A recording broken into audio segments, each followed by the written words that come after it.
This is remarkable in its own right, too. American household debt going past $16 trillion through the end of June for the first time ever.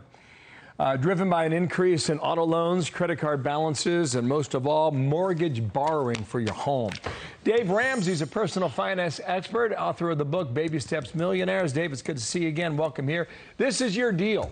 You hate debt. You've been waging war against personal debt for decades. Dave, they're not listening to you. Well, it's tight out there.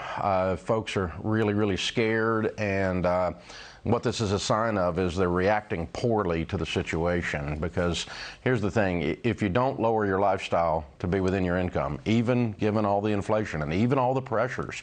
I mean, I filled my truck up and about passed out yesterday. You know, it's real out there. But if you don't lower your income below your outgo, it's not sustainable. I mean, you can't just add credit card debt every year and not address this situation. As an individual person, you can't do that. I mean, you can't keep borrowing like you're in Congress. Yeah. Hasn't stopped them yet, though. Dave, as you mentioned, this credit card balance has increased by $46 billion. That's the largest seen by the Fed since 1999. Americans opened 233 million new credit card accounts, the most since 2008. That means they're looking for money. There's also a report out there, but with higher gas prices, you just mentioned gas, filling up your own car, that people are putting these gas prices on their credit card, which contributes to further debt. You agree with that? Sure. I mean, that's a scary stat if we think about it, Bill. I mean, that's the largest credit card debt increase in 23 years. So that tells us that even in the crash of 2008, when real estate prices went down, stock market went down, it was a wilder time than now. Even then, people didn't turn to their credit cards like they are now. And so that's a scary stat. And banks, folks, you got to remember out there, these banks are not your friends. When someone says, hey, I'm here to help you at 28% or 18%, that is not your friend. Mm-hmm. This stuns me. 61% of Americans, talking about 157 million American adults, are living paycheck to paycheck. Have you seen a number that high before? And Dave, and all the advice you give and the people you talk to, how do we change that?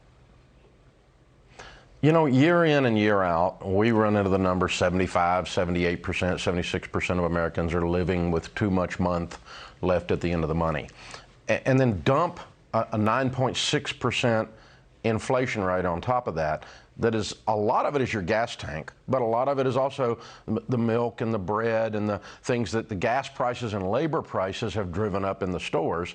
And now you've got regular families that were probably doing okay. They maybe were not. It's pushing them up over that. And so, yeah, it's pretty scary that even with good wage increases of 5%, that doesn't keep up with a 9.6% inflation rate. Yeah, that's right. So the Biden administration's got some real issues. Mm-hmm. One last thing here, Dave, and I always ask you this question. You take calls from viewers all over the country every day.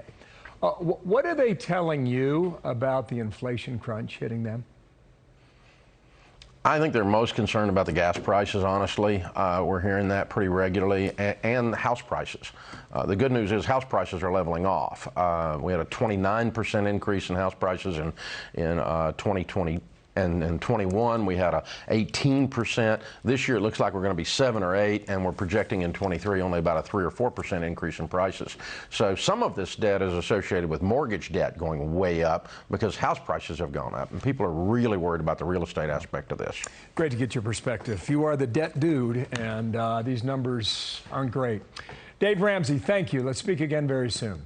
I'm Steve Ducey. I'm Brian Kilmeade. And I'm Ainsley Earhart. And click here to subscribe to the Fox News YouTube page to catch our hottest interviews and most compelling analysis.